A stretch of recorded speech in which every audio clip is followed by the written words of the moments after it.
ওহী ছাড়া কোনো কথা বলেননি, আমি আল্লাহ ছাড়া নবীজি কোনো কথা বলেন নাই। জোরে জোরে বলুন। তাহলে নবী সম্পর্কে আল্লাহ বললেন নবী যা বলেন আমার কথা, আমার কথা।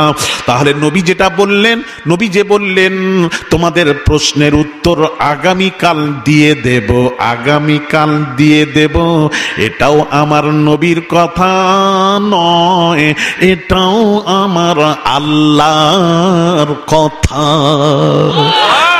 হ্যাঁ, তাহলে এবার আমি আলী আসগারকে একটু বুঝিয়ে দেবেন, ফয়সালা আপনারা দেবেন। সেই নবীর ভুল হয় কেমন করে একটু বলবেন? আরে কথা বলেন না, ফয়সালা দেন না। আর নবীর ভুল ধরলে কোথায় ধরা হবে? রাইট রাইট, বুঝেছেন, আল্লাহর ভুল ধরা হবে। আল্লাহ বলছেন নবী যা বলেন আমার কথা, নবীও বলেছেন আমি যা বলি আল্লাহর কথা। তাহলে নবীর ভুল ধরলে ভুল কার ধরা হচ্ছে? নবীর উপর আঙুল তুললে আঙুলটা যাচ্ছে কোথায়? সাবধান, বুঝে শুনে। আল্লাহ নিজে বলছেন ইয়াদুল্লাহি ফাওকা আইদিহিম, যারা রাসূলুল্লাহ সাল্লাল্লাহু আলাইহি সাল্লামের হাতের উপর হাত রাখলো, ইয়াদুল্লাহ ওটা আমি আল্লাহ, আমার হাত। জোরে বলুন সুবহানাল্লাহ।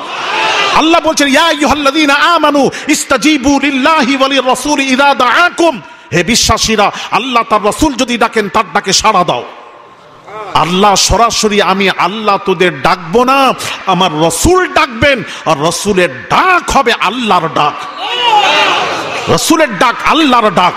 আল্লাহ পাক বলছেন ফামান যাকারাকা যাকারানি, এই হাবিব যে আপনার জিকির করলো, যাকারানি সে আমি আল্লাহ আমারই জিকির করলো। রাসূলের জিকির আল্লাহর জিকির, রাসূলের ছোঁয়া আল্লাহর ছোঁয়া, রাসূলুল্লাহর হাত আল্লাহর হাত, রাসূলের বাবাজি রাসূলের আতাআত আল্লাহর আতাআত। ঠিক কি না জোরে বলুন? তো রাসূলের ভুল ধরতে গেলে কোথায় যাবে? ভুলটা কোথায় যাবে? আস্তাগফিরুল্লাহল আযীম। এসব কথা বলেন কি করে? রাসূলুল্লাহর ভুল হয়। তাহলে আবার ইনশাআল্লাহ এখন প্রশ্ন আসবে, তাহলে ইনশাআল্লাহ এই যে আল্লাহ ওহী নাজিল হলো, আল্লাহ বলেন হাবিব আপনি বলুন ইনশাআল্লাহ। এটা কেন? আল্লাহ ওইভাবে নবীকে বলিয়ে উম্মাদকে শেখানোর জন্য। কিছু ঘটনা না ঘটলে ওহী নাজিল হবে না, আর ঘটনা নবী ঘটাবেন, তারপর নবীর উপর ওহী নাজিল হবে, তারপর আল্লাহ শিখাবেন। ওটা নবীর শিক্ষা নয়, নবীর শিক্ষা নয়। যে নবী হয় সে পরিপূর্ণ হলেন নবী হয়, পরিপূর্ণ না হয় নবী হয় না। ঠিক কিনা যারা বলে? পরিপূর্ণতাকে জ্ঞান হতে হবে, তারপর সে নবী হতে পারে। ভাইয়ের আমার বাবাজির, আল্লাহ তাকে, আল্লাহ তো সবই পারেন, সেই নবীর বাবাজি। তাহলে এখানে বোঝা গেল, এখানে বোঝা গেল এটা উম্মাদকে শেখানোর জন্য। উম্মাতেরা যখন তোরা কাজ করবি, তোরা ইনশাআল্লাহ বলবি। এটা নবীর শিক্ষা নয়, নবীরকে আল্লাহ এইভাবে বলিয়ে ওহী নাজিল করিয়ে উম্মাদকে শেখাচ্ছেন। কথা কি বুঝতে পারলেন? এটা বুঝতে না পেরে তুমি কি করে বললে নবীর ভুল ধরছো? আরে তাকে তো পরিচালনা আল্লাহ করান, তাদের ভুল কি করে হয়? আপনারা বলুন, নবী নিজে বলেছেন লা ইয়াজুযু আলাইহিল খাতা, আমার দ্বারা খাতা হতে পারে না, আমার দ্বারা ভুল হতে পারে না, আমার দ্বারা নিসিয়ান হতে পারে না, আমি ভুলি না, ভুলি না, আমি ভুলি না। আল্লাহ মাঝে মাঝে আমাকে এইভাবে করিয়ে ওহী নাজিল করিয়ে তোদেরকে শেখান, ওটা আমার ভুল হয় না। জোরে বলুন। যেমন যেমন একটু বুঝিয়ে দিই, আর একটু পরিষ্কার করি, এটাকে বুঝতে পারবেন। নবীজি বেলাল রাদিয়াল্লাহু তাআলা আনহুকে বললেন, বেলাল আমি ঘুমাচ্ছি, ফজরের আজান দিয়ে তুলে দেবে। যখন ঘুম ভাঙছে, ফজর কাজা, সূর্য উঠে গেছে। নবীজি বলছেন, বেলাল কি বলেছিলাম? ফজরের আজান দিয়ে আমাকে তুলতে বললাম, কি ব্যাপার? না ইয়া রাসূলুল্লাহ, আমিও তো মানুষ, বসে থাকতে থাকতে আমারও ঘুম লেগে গেছে, আমিও ঘুমিয়ে পড়েছি, নামাজ আমারও কাজা। নবী কিছু বললেন না। আয়েশার কাছে গিয়ে বলছেন, বিবির কাছে, আয়েশার কাছে, আম্মা জান আয়েশার কাছে নবী গিয়ে বললেন, আয়েশা শুনবে আজকে কি হয়েছে? ইয়া রাসূলুল্লাহ কি হয়েছে? নবী বললেন, আয়েশা রে, আজকে আমার ফজরের নামাজ কাজা হয়ে গেছে। আর যেই বলেছেন ফজরের নামাজ কাজা হয়ে গেছে, কোন আম্মা জান? যিনি লাখো লাখো হাদিসের হাফেজা ছিলেন, লাখো লাখো হাদিসের হাফেজা ছিলেন, যিনি নারীদের মধ্যে সবচেয়ে বেশি হাদিস রিওয়ায়াত করেছেন, আম্মা জান আয়েশা সিদ্দিকা রাদিয়াল্লাহু তাআলা আনহা। আম্মাজান আয়েশা কি বললেন শুনবেন, একটু শুনুন। আম্মাজান বলছেন, ইয়া রাসূলুল্লাহ আপনার নামাজ কাজা হয়েছে? বলে হ্যাঁ আমার কাজা হয়েছে। আম্মাজান তখন বললেন, ইয়া রাসূলুল্লাহ আপনি তো নিজেই বলেছেন, আপনার জবানের মুবারকের কথা আপনি তো নিজেই বলেছেন, আইনাইয়া তানামানি ওয়ালা ইয়ানামু কলবি, রাওয়াহুল বুখারী। আপনি তো নিজেই বলেছেন আমার চোখ ঘুমায় দিল জেগে থাকে, আমি সৎ জ্ঞানে থাকি, সব জানতে পারি। এই জন্য তামাম ফাকিগণ লিখেছেন নবীজির ঘুমে ওযু নষ্ট হয় না। আমরা ঘুমালে চোর চুরি করে নিয়ে চলে গেলেও টের পাই না। কথা বলেন না কেন?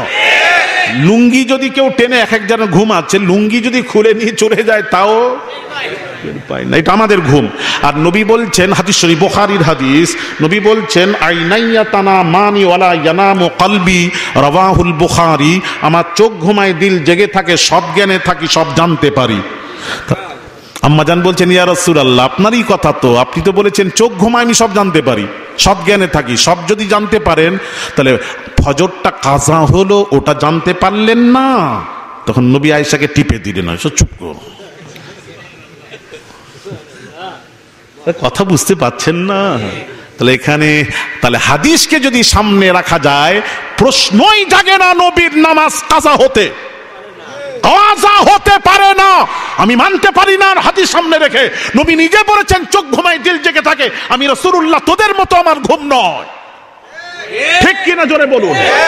তোদের ঘুমে শয়তান নাজিল হয়, নবী বলছেন তোদের ঘুমে শয়তান নাজিল হয়, আর আমি মুস্তাফার ঘুমে ওহী নাজিল হয়। জোরে বলেন সুবহান।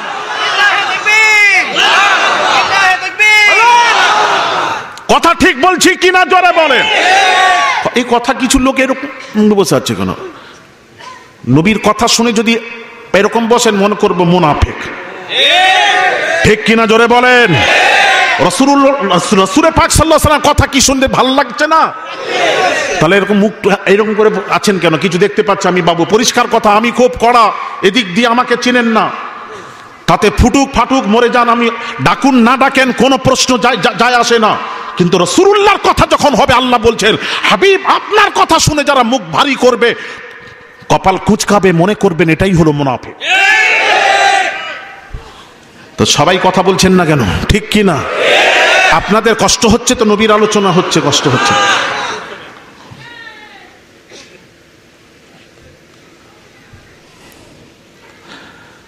থাকার কষ্ট দেব না বাবু, আপনারা বলবেন দূর বাবু ইয়ে হুজুর কোথা থেকে নিয়ে এলো।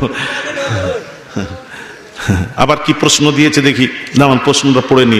হুজুর কেউ কেউ বলে যে পীরের হাতে মুরিদ হলে সে নাকি রসুল আল্লাহ তাআলার হাতে মুরিদ হলো, অতএব যে মুর্শিদ সেই রসুল সেই আল্লাহ। সঠিক সমাধান, একদম কাফের বেঈমান হবে। যেই পীর সেই মুর্শিদ সেই রসুল সেই আল্লাহ, কাফের হবে, মুশরিক হয়ে যাবে, ঈমান থাকবে না। কথা বলেন না কেন? এ আবার কি করে আপনি ভণ্ডামি শুরু করেছেন? ফুরফুরার ভণ্ডামি নেই। হুজুর একটা নাতে রসুল বললে ভালো হয়, তাহলে ওয়াজটা এখন বাদ দিয়ে নাতে রাসূলই পড়ি। শেষে তাই বলেন, এখন ওয়াজটা শুনে আকীদাটা ঠিক করেন না, কিভাবে চলবে একটু শুনেন না। তারপরে হবে জিকির আজকার নাত গজল যা হবে পরে, আগে আকীদা। জোরে বলুন, আগে কি? আগে আকীদা। শোনা, এই জন্য ব্যাখ্যার মধ্যে পার্থক্য কেন বলুন তো? আমি যেটা বোঝাতে যাচ্ছিলাম, ব্যাখ্যার মধ্যে পার্থক্য আবার বোঝাই। চার ইমামের এক ইমাম, ইমাম মালিক রাহমাতুল্লাহ আলাইহি বলেছেন, দুই জ্ঞান সম্পর্কে আলোচনা করতে গিয়ে বললেন, মান তাসাউফ ওয়ালাম ইয়াতাফাক্কাহ ফাকাদ তাজান্দাক। যে ব্যক্তি তাসাউফ শিক্ষা করলো, আধ্যাত্মিক শিখলো, কোরআন হাদিস ইলমে ফিকার জ্ঞান অর্জন করলো না, ইমাম মালিক রাহমাতুল্লাহ আলাইহি বলছেন সে জিন্দিক, অবিশ্বাসী, বেঈমান, কাফের। তার অনুসরণ করা যাবে, হ্যাঁ ওটাকে মানা যাবে না, অনুসরণ করা যাবে। এক,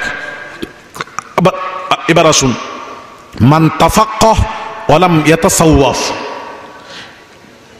এক ব্যক্তি কোরআন হাদিস ইলমে ফিকার জ্ঞান অর্জন করলো, আরবিতে অনর্গল কথা বলছে, কোরআন হাদিসের তাফসীর করছে, কোরআনের তাফসীর করছে, অনর্গল আরবিতে ওয়াজ করে যাচ্ছে, বড় জ্ঞানী, কিন্তু কিন্তু লাম ইয়াতাসাওয়াফ, আধ্যাত্মিক শিখলো না, কোন পীর মুর্শিদের কাছে গেল না, মুর্শিদ গ্রহণ করলো না, আধ্যাত্মিক শিখলো না। ইমাম মালিক রাহমাতুল্লাহ আলাইহি তার সম্পর্কে বলছেন ফাকাদ তাফাসসাক, সে হলো ফাসেক। জোরে বলুন, সে কি? ফাসেক। এবার আসুন, আমি দুটো কথা আপনাদেরকে ওসিয়ত করে যাচ্ছি আওলাদের রাসূল হিসেবে। দুটো কথার উপর আমল করবেন, মজবুত থাকবেন। একটা হলো, আমরা ফার্সিতে একটা শব্দ পড়েছি, নিম হাকিম খাতরায় জান, নিম মুল্লা খাতরায় ইমান। মানে কি হুজুর? মানে হলো কখনো অসুস্থ হলে হাতুড়ে ডাক্তারের কাছে চিকিৎসা। মাশাআল্লাহ, হুজুরের এই জলসাটি শুনে খুব ভালো লাগলো। যদি আপনাদের ভালো লেগে থাকে তাহলে আমাদের চ্যানেলটাকে লাইক, শেয়ার, কমেন্ট, সাবস্ক্রাইব করে পাশে থাকবেন।